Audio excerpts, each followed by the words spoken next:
भगवान श्री हरि के पास पहुंच गए।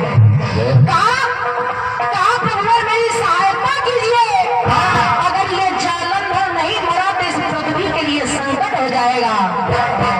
तो अगले भगवान श्री हरि ने जालंधर का रूप बनाया और वृंदा के पास जा पहुंचे। वृंदा का सत्य भंग किया, तब जाकर के जालंधर का मरण हुआ। तो मेरी पंक्ति कह रही है, और अगर ये जब भगवान श्री हरि ने वृंदा के साथ छल किया तो वहां माता लक्ष्मी पूछने लगी, कहा प्रभु आज तक आपने ऐसा कोई कार्य नहीं किया, आज वृंदा के साथ क्यों? जालंधर को मारना था मारते, लेकिन वृंदा के साथ ऐसा क्यों? तो भगवान श्री हरि कहने लगे, कहा लक्ष्मी सुनो, लक्ष्मी सुनो,